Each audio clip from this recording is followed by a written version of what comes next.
Hello, everyone. Welcome to ETS 21 once again. We're back with an amazing panel. We saved one of the best for last. It's our Thought Leader of the Year session. As you guys all well know, these are our previous Thought Leaders of the Year who really symbolize the change happening in the industry, are doing amazing work in their communities. And all of them don't need any introduction, but Paula Gold-Williams, President and CEO of CPS Energy. Paula, thank you so much for being here today. Well, thank you. I am in good company with my colleagues here, and thanks for the invitation. And thanks again for being a advocate of our industry. So thank you, Jason, and thank you very much, C Prime. You got it. And also with us is Gil Quiniones. He's the president and CEO of NYPA. Gil, welcome. Thank you very much. Glad to be with all of you and with my two good friends here, Paula Gold-Williams and Calvin Butler. Thank you. And last but definitely not least, Calvin Butler, CEO of Exelon Utilities. Calvin, welcome back to ETS once again. Always good to see you, Jason. And let me just say, to be on a panel like this with both Paula and Gil, it lets you know that you've arrived. And it's really a pleasure to see them both and to be in the same company and to be here having this discussion with you and all your participants. So like Paula said, thank you for all your support and advocating for this industry. Certainly. And I know all our audience out there is looking forward to this conversation. And really the theme is leadership, right? And all of you have symbolized that in different ways. But we've also, over the past 20 months, have all had to be stretch ourselves, stretch our organizations, our families. And so that's how I wanted to start off today. All of you accomplished well, awards, all those things, we can go on and on. But I wanted to hear from, and Paula, I'll start with you. What's one new leadership skill or muscle that you have honed or developed over the past 20 months of leading your organization? At first, other people ask me that question, and I've probably been all over the place, but I think the epiphany I've had over the last couple of months really has been, if I could snap my fingers and say, let's take it back to pre-pandemic and anything I could have done to prevent it, I would. The costs were too high. And with this Delta variant, it is, unfortunately, we're not out of this pandemic. But the one thing I will say is, it's made me be more in the moment. I mean, I think I used to say before the pandemic, be in the moment and, turn off your phone and don't be distracted. But more than ever, right? We've lost so many people that you don't get back, people that you tell yourself you're going to tell them and help them and help them reach their goals and realize that they have personal lives that are really the real reason that drives them, and we don't have them anymore. So now, I think now more than ever, when I'm talking to someone, whether it be virtually, and people say things like, "Oh, I wish we could get back together again. And when we're back together again, everything's going to be better." That's not an excuse for choosing not to be in the moment. I mean, this is special. I haven't seen Calvin and Gil in so long, and it's an honor and a pleasure to be with them. But that's important to me. And then when I make myself available to individual employees, again, we have a conversation. I see what's behind their heads, their kids walk by, their cats get in the picture, their dogs get in the picture, all those things that really make them special and that they truly value. And you get to know that they're sharing that with you. And maybe that's not perfect, but we can make it those perfect moments. And so that's what's important to me. And again, I learned recently, one of my executives was as big of a movie geek and a sci-fi geek as I was. And I am very much into sci-fi and Star Wars and all that. But he has the battleship models and all these things. And I found that this morning in doing a town hall. And it was special. It was special for him and a lot of the other employees on our team that love all the things, Bad Batch and the Mandalorian and all those things, right? I mean, stuff that you wouldn't spend 5 minutes learning about your team members, and it makes them special, and it speaks to the things that they value and enjoy. And I think that makes us more human and just more connected.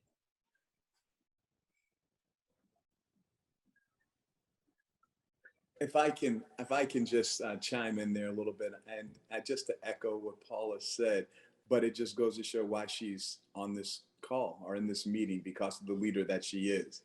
And you think about the last 20 months, not only have we been dealing with the pandemic, but we've had social unrest across our nation. And it's required a lot of us as leaders to sit back and understand how we show up and how we engage. And I think what Paula said, and I've categorized it, and I've had to exercise my empathy muscle over the past 20 months more than I ever have.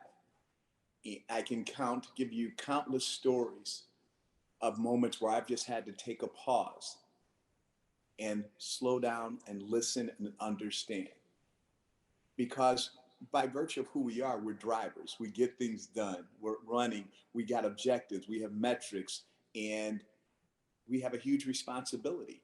You know, you think about it. For Exelon, I'm serving 10 million customers across 6 very diverse jurisdictions, and they all have different needs. So when the pandemic hits, whether it's their ability to pay their bills, the ability they're losing jobs, rent payments, they want to know that our utilities are not just there to keep the lights on and the gas flowing, but to lean in and be an assistance when they need us most.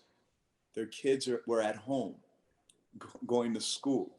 Parents are not working. And I'll share with you, Jason, when you ask what muscle, I'll give you a personal story, and I'll keep it brief, is that I have a young cousin who lives in Texas, who's a high achiever by all stretches of the imagination. Young lady, 3 children, 3 daughters, 12, 10, and 6.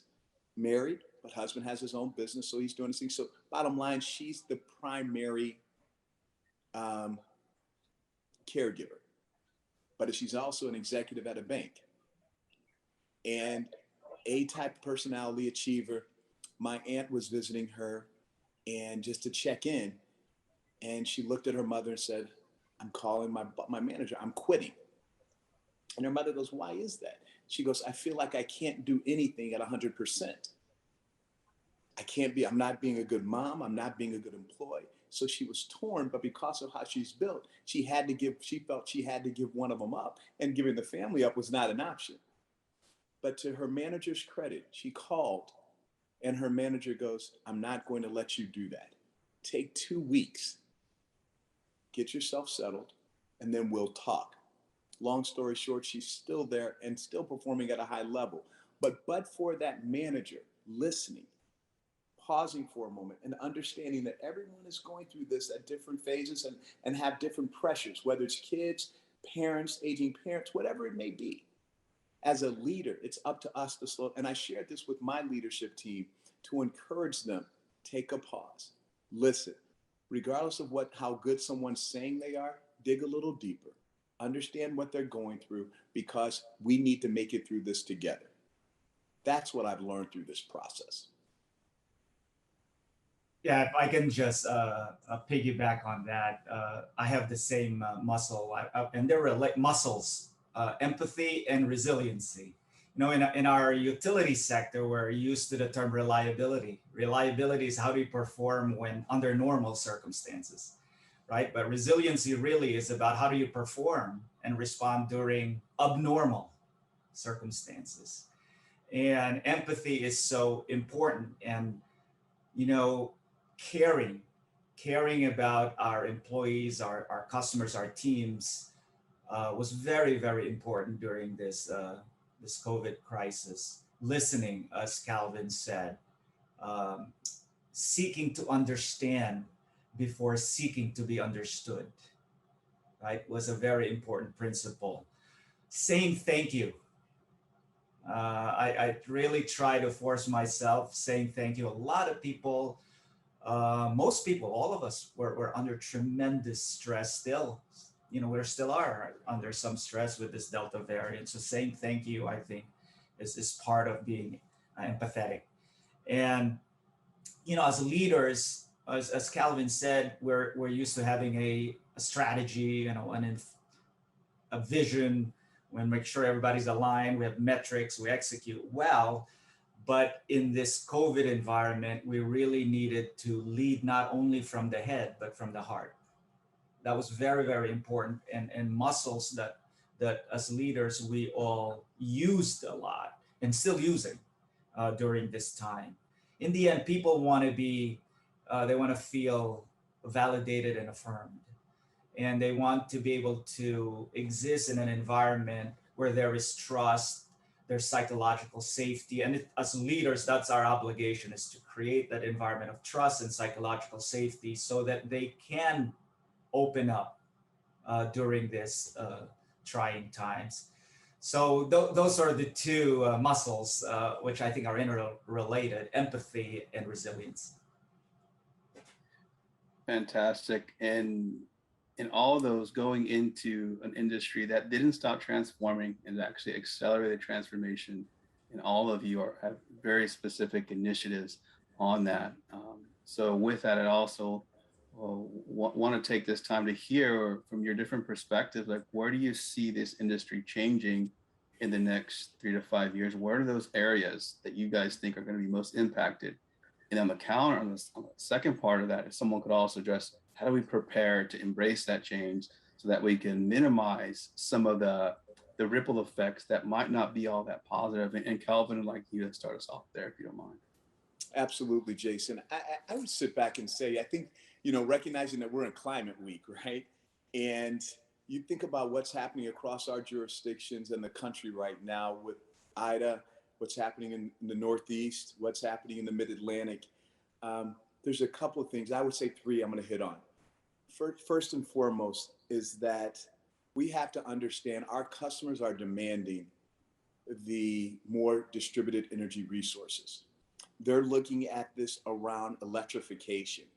They're saying we need you utilities to lean in here and make a difference in how you're going to impact our environment and be part of the solution, and not be someone who's fighting against stakeholders trying to push us in this direction.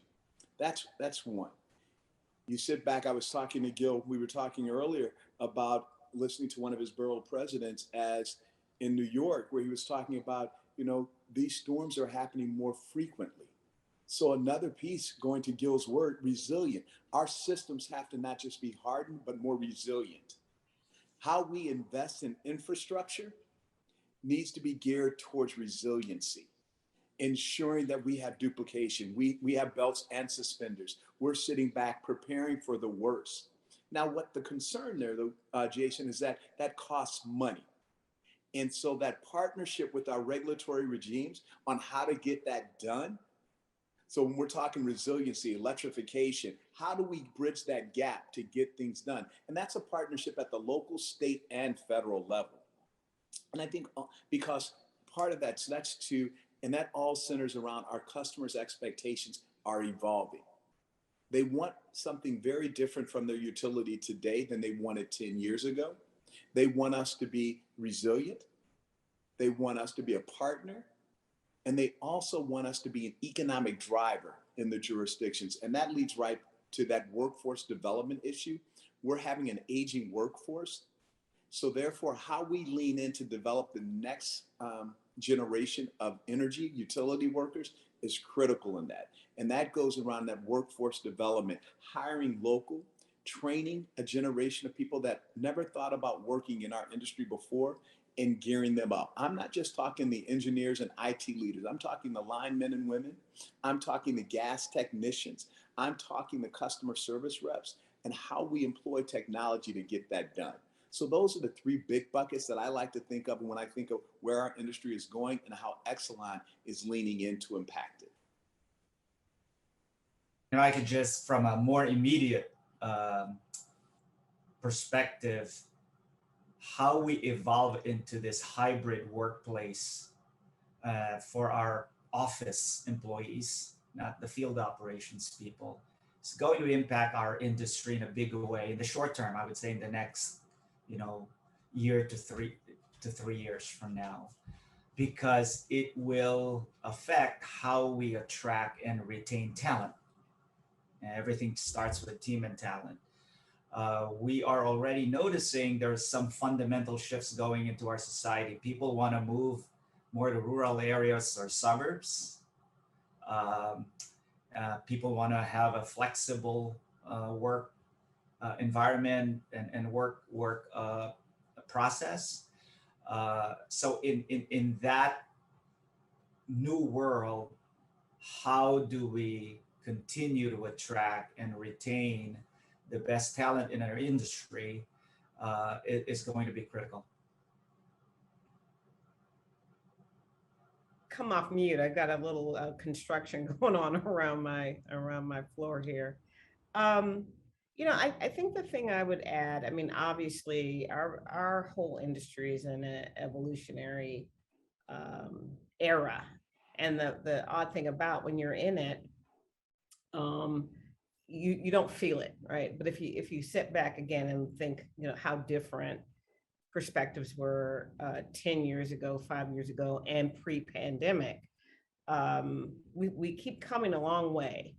I think it's not just about our business changing. Obviously, what we want is we want clean, non-emitting energy sources. We want the technology to change. We want a grid that's more functional, robust, and resilient. We all, we know these technical things. I think for me, I want to tie that back to our first area of discussion. It's about the perceptions that people have about the things that can be done and the velocity of change and the expectation. So, in both ways, both in terms of what customers expect. Uri here in Texas, it covered the entire state. It was bigger than we've ever seen. Texas is typically so big. You're usually having a weather pattern on the northern hemisphere of the state or the southern hemisphere of the state, and we're actually typically able to offset the impact to each other from a regional standpoint. But this thing was so big, we all were going through the same experiences. It went so long, we had never seen anything like that in duration and intensity. And it went to levels of below freezing in Texas for a long period of time. Again, it was just, it caused this tremendous impact to people. And, every time I talk about it, every time I run into a customer and talk to them, I try to ask them, what was your individual experience?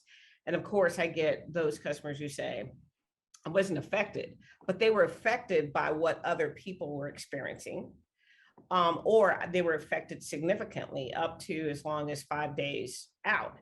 Now we see what's happening in Louisiana in that area. And we're seeing the destruction around the transmission system. And, the range of outage expectations for the last customer are now ranging from anywhere from 3 weeks to 2 months. That is just shocking and jarring for customers. One customer said, I'm exhausted, I'm fearful, and this is not supposed to happen. But the current laws of physics and the evolution that we're going through and global warming put people in a very tough place. So I think one of the biggest elements of change is really us all, customers and employees, realizing that we're in it, that we're going to have to get more educated, that we're going to have to be more resilient human beings. The utility industry carries a lot of responsibility in that communication. We are typically communicated to as an industry, and now we really, really have to be the entity that communicates out, that becomes a more convener of everything from emergency preparedness to different levels of understanding the intensity of a severe event. So our mentality, I think it's people changing, and then employees understanding that my role, where I may have thought my whole career was going to be about building an expertise, being behind the phone call or being behind a work order or something to that effect, to really being involved in that change, both conveying how their jobs need to change, why they're changing, embracing that change. So it's the human element of accepting that, embracing that, and really coming all together to partner, and then we'll make the technology work. We will be able to get these things done, but if we fight and bicker and don't realize that it's a journey that we have to make together, it'll be much harder than it needs to be. Hey, Jason, Paula just hit on that, because that's seismic change for us as utility industry to take the conversation to our stakeholders, because so long we've depended, have been waiting to sit back and say, okay, this is what they did. We know we can get recovery for this. No, we have to take this discussion to them and be really at the table from the very beginning, because otherwise these things will not happen. And this is a real issue in terms of how we invest our billions of dollars into this infrastructure. And we cannot sit back and wait to be told, because it'll always be after the fact. And I just wanted for everyone who's catching this, that's something our legislative, regulatory, financial teams, operators have to get in the mindset of, because if we don't, we will always be reactive. Fantastic. Paul, I had one follow-up there for you. Was the storm, I think for those in Texas on the outside looking in, that was definitely a tough time on so many levels. But you guys decided to fight back and really, and to think to a lot of people's surprise. So I just wanted you to just ask, like, why was that such an important step for CPS Energy to take? Well, thanks for that question. I mean, we continue this fight. It's not a fight that by far we picked. When we were going through the storm itself, and again, realizing the massive nature, we should have, as a state, been able to rotate outages. The last time we had the mass outage requirement over the state, it was in 2011. This impact on outage management was 5 times more. I think we had prepared for 2011, and we were prepared for it to be twice as big of an impact, or 3 times even as big as an impact. But this one was 5 times bigger. So we were definitely under the crisis of everyone in the world wanting to have more information and understand it, and understanding this reliability crisis was difficult. But we saw this financial tsunami coming, right? That's the way I looked at it, that the people couldn't see this financial swing. And what happened is, we're in an energy only market here in Texas, and the prices just shot to the cap. And it seems like, well, that's what's supposed to be. There's scarcity, so we're going to shoot to the cap. And so they shot to the cap on the electric side, and then they shot to there was no cap on the natural gas side.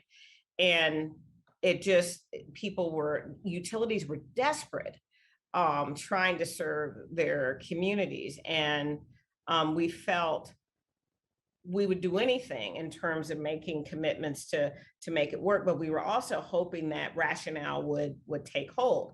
We had certain natural gas suppliers who said, hey, I know that people need to be kept warm. I'm not going to charge you 15,000% increase on your natural gas cost. And some utilities saw like a 20,000% increase. I was talking to the attorneys that were helping us on that, and they go, people can't fathom that. How can we reposition that calculation so it makes more sense? I said, that's the point. It makes no sense. So once we saw that, we said, well, we knew that this was going to be an issue. Our bill after the storm for 5 days was bigger than our entire bill for the year in terms of fuel and purchase power. And here's the point. I mean, to your real question, the average citizen is not positioned to defend itself against a commodity price that came through the utility in bulk mass. Plus, we actually have a really tough situation here in San Antonio. We have quite a few people who are at or below the poverty line. And those who are not at or below the poverty line are busy trying to take care of their kids in school, pandemics, parents, the fight for getting everyone to have a vaccine. We know that it is our job to not only serve our customers every day and focus on getting better, we have to fight the fight. And what we're really fighting here is not free market. We're not fighting that there can't be a free market of supply and demand. What we're fighting is that in the middle of a pandemic, in the middle of a declared disaster, that it is against public policy to take advantage of people, because nobody thought, everybody thought it was about making the market work. Nobody thought those market prices translate to bills. And where's the social justice in that? So we would much rather negotiate and work with our partners, both with the ISO, the independent system operator here, ERCOT, as well as natural gas suppliers. And some of them, again, like I said, did create the right environment for us to be able to work together. And but at the same time, we're fighting to make sure that we push this issue all the way to the end. We don't believe that's the right behavior. And with global warming continuing to be a real thing, with the Texas now has a true winter peak that can exceed our summer peak, which means people can be impacted by this type of combination of reliability and financial crisis. We don't want this reaction to be a precedent. We don't want people to say, well, you let it happen in Uri. So when we have scarcity again, by far, yes, my supply chains failed as a natural gas supplier, but oops, that's the average citizen's fault. So again, really all we want is we want people to be treated fairly and justly. We do want businesses to make a reasonable return. We do want them to be able to get paid a premium when they're working hard to get supply, but we believe nobody should be gouged in the process of serving the public. I'm very passionate about it. I really appreciate the question. Thank you for your leadership on there. And I think that uncertainty that you spoke about is a good segue. We're in Climate Week, and both Gil and Calvin, you guys have several programs there. So I wanted to maybe start off with Gil to talk about some of those initiatives going on that NYPA is doing, and why you're a champion for that. You're very vocal about our need to address this, not just the environment, but the social side and the Oakland economic side too. So I'd love to hear your thoughts, Gil, there, and then also Calvin. Thank you, Jason. Well, for those in the audience that do not know the New York Power Authority, we're the largest state-owned electric utility in the United States. We own a third of the power transmission system here in New York. We produce about 25% of all electricity here, 80% from renewable hydro. What's interesting with NYPA, if you look at our history, most of those big hydroelectric plants and transmission system were built after the World War II, so in the 50s and early 60s. Today, we're making the same level of investments that were made back in the 50s and 60s. So that means we're investing over $1 billion every year over the next 10 years, primarily in building transmission lines and preserving and extending and modernizing our large hydro project, which serves as the foundation of our renewable transition here in New York. There are 5 major transmission lines being built in upstate New York as we speak, 3 of them being built by NYPA to help integrate renewables, wind farms, solar farms into our power grid and bring them to the load centers. There are 2 large solicitations on RFPs right now on transmission that we are responding to, and we're working on a few priority transmission projects. So you will see NYPA really building and investing in transmission. The last major transmission line built in New York was back in 1979 by NYPA. So just to see the contrast of that. So we're doing other things, but that is primarily what we're doing, building a lot of transmission and modernizing and preserving the value of our large hydropower as foundation for our energy transition. Yeah, and Jason, to piggyback off of that, so those of you who know Exelon, you know us as operating 6 utilities, but we're also the largest producer of nuclear energy. So a little bit over 12% of all clean energy produced in the United States is from our Exelon nuclear fleet. But what I'm proud of that, but I'm also proud of what the utilities have done to step in to insert themselves in this discussion around climate change. Most recently, we announced our path to clean. And let me tell you what that is. That's a destination. And bottom line is the end goal is to be zero net emissions, operation net emissions by 2050. Greenhouse, and that's what we're striving to do. But along the way, we have set milestones to share with our stakeholders across our jurisdictions of what we're going to do.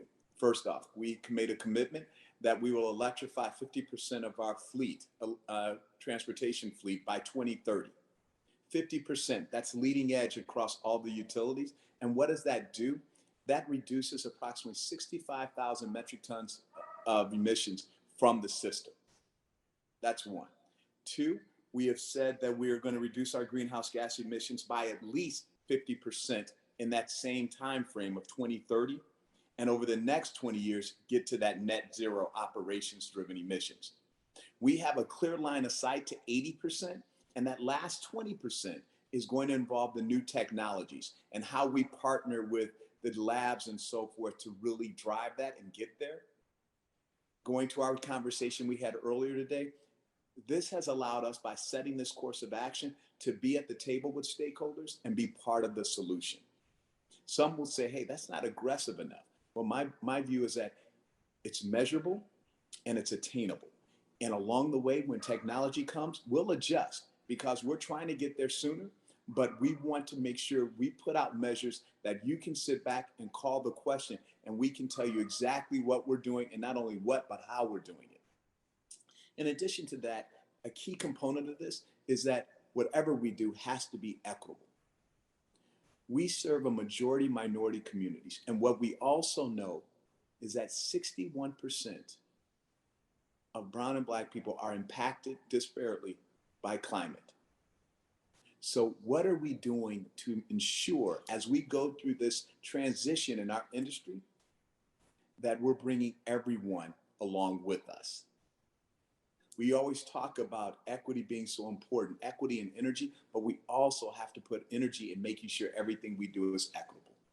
And that's what we're driving to, and engaging all of our communities, engaging our low to moderate income customers, that they feel they have a voice in this, is just as critical. So I'm proud of our utilities because they're developing their individual roadmaps to get to the destination. But make no mistake about it, it is a destination and we'll all arrive together. Fantastic. And we have just over 10 minutes left, but I wanted to shift a little here because all of you, getting to know a lot of you, have heard me talk about your families and your parents, but also you also back that up with bringing this robust mentoring programs to all of your teams and getting to collaborate. Actually, we're trying to do that on a very micro scale at Z Prime and just being able to give folks new opportunities. And all you guys do that very well. But I wanted to ask a question, and Paula, I would like to start with you on this. Like, outside of your parents, you know, who inspired you? Who really lit a fire to say, hey, I want to stretch and achieve something, or that you could see they saw something within you that maybe you didn't see within yourself? Well, I'm gonna default. I always give my parents the biggest compliment, but beyond that, I would have to say, you know, the profession that I think we worry about and have worried about for decades, it's been teachers. Mm-hmm. Teachers at every level of my education. You know, it means so much for a teacher who's also busy with their own families and obligations and curriculum and tests and standard tests and all those things.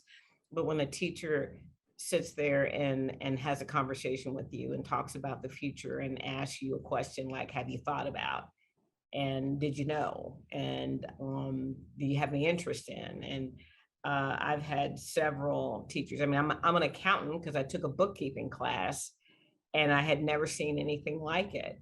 And I became a CPA, and it encouraged me to go get my MBA. And there were just different teachers all throughout my career that made a big difference for me.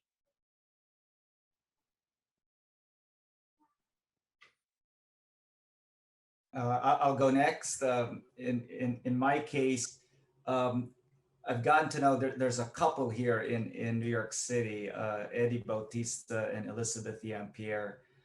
They're the leaders in our environmental justice community.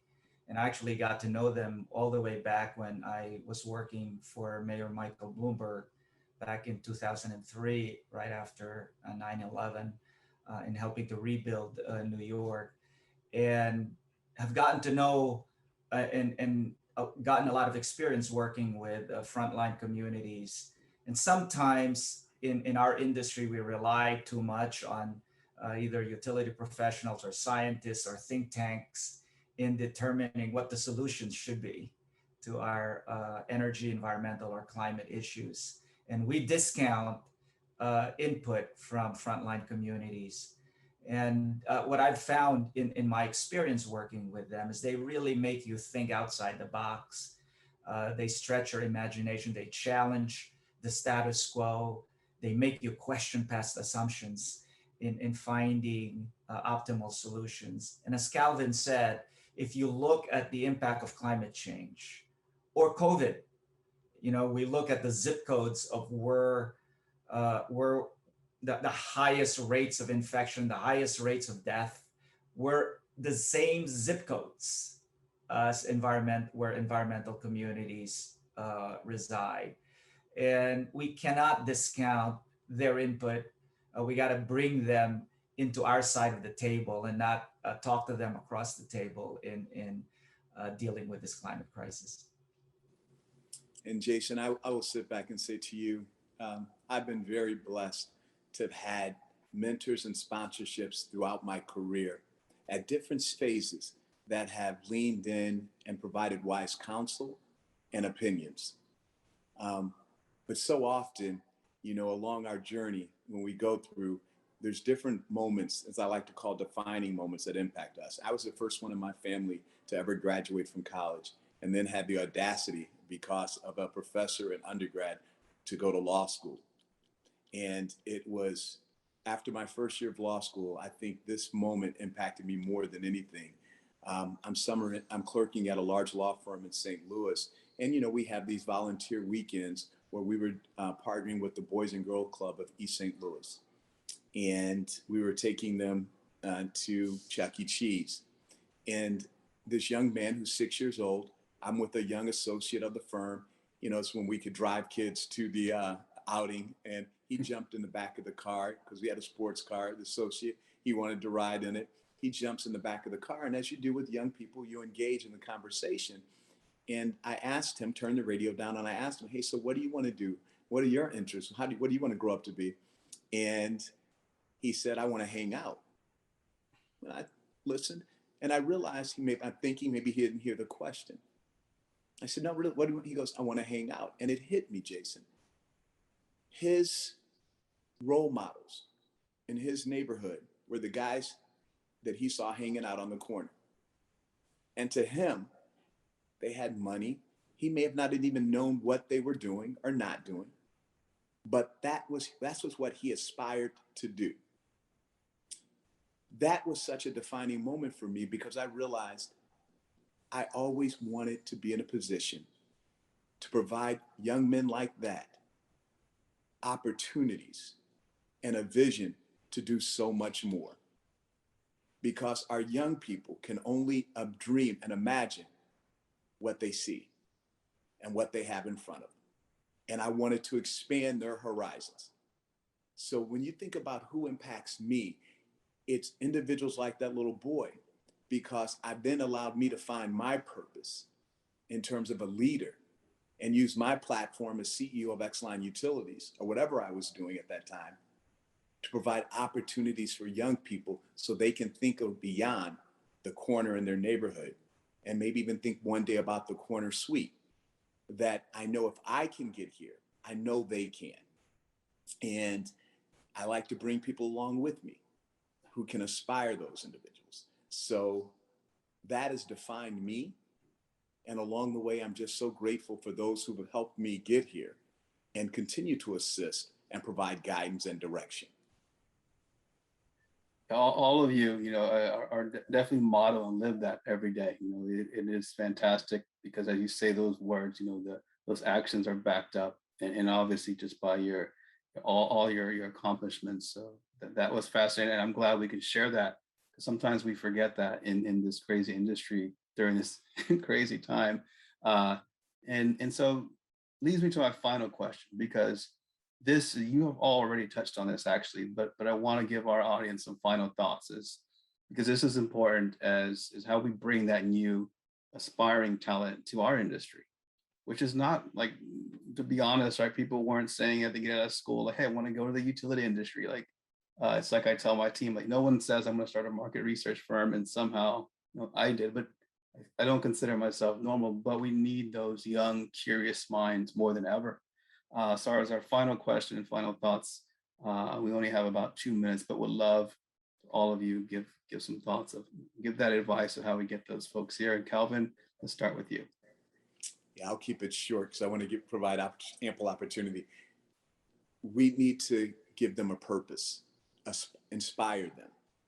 The young people want to be inspired and know that they're part of something much larger than just a job, that the company that they're working for has an opportunity to impact and change the world. Now, that may sound very grand, but if we don't paint that picture, they won't come. And Paula said this earlier, we're in an industry that is changing so rapidly. How exciting when you say you're on the cusp, that you can help reverse climate change. You can help reduce and impact people's lives each and every day. That's how we get them, and that's how we inspire them, and more importantly, that's how we keep them.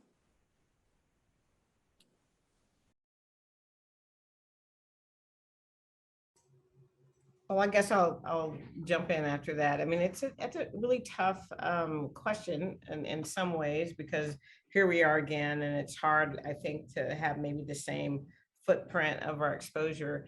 But I once again want to thank you, Jason, and what your organization does when you put this content out and you show these faces. And we all have had our own journey, and in many ways our first in our family or our peer group to do certain things. I think being able to show these types of images are important, and to understand that we need to, again, connect strategies. We have an educational alliance strategy, and we try to still reach out, for example, to as many universities and elementary schools, even, and high schools, different ways to reach out to organizations, even if it is virtual. We changed our internship program to a virtual program, and we make sure that we're finding just as many touch points as possible. And the last thing I would say, spot mentoring, right? The ability, if someone could get 15 minutes of Calvin's time and 10 minutes of Gil's time, or 30 minutes of my time, that time that we spend with young people in particular, whether they think they know they like this industry or not, will make a difference and an impression. And I think the utility industry in particular, we have a long legacy to share. And to Calvin's point, we can't get there unless we have new people coming in to blend in with those of all our employees who have a wide range of deep experience. So making those personalized touch points, finding a little time to have a virtual cup of coffee. I mean, just keep adding those touch points, I think, is really important. And I will turn it over to my colleague, Gil. Yeah. Quickly, we need to focus and invest on the diverse employees we already have, and then create an environment that makes sure it's diverse, equitable, and inclusive. And then we need to build the pipeline through investment in STEM programs in K-12, in internships and scholarships and co-op programs. We need to increase our spend in MWBE firms and really put a focus on that. And lastly, when we do our customer solutions project, whether they're efficiency, solar plus storage, EV, et cetera, we need to target those investments in the communities where they are the most impacted by climate change, our disadvantaged communities. And lastly, as leaders of utilities, and we are all doing this, need to set aside some dedicated time for our employees to be able to do employee community service, where they can dedicate time and really engage with the community on a one-on-one basis. I think doing those all together will attract and retain diverse talent that we sorely need in our industry. Well, Paula, Calvin, Gil, thank you for being a part of ETS 21. Most importantly, just thank you for your continued just of championing of communities, especially those who have been left out in the past. All of you guys do that, live that. You guys are, we're big fans, obviously, but also because it's like, as you guys concluded on, it is purpose driven. Thank you so much. Just continue to do great work and have an amazing week. Thank you so much for joining me today. Thank you, Jason, for having me. Thanks, Have my a happy friend. Labor Day. All right. Yep. Thanks all. Thank you guys so much. Thanks.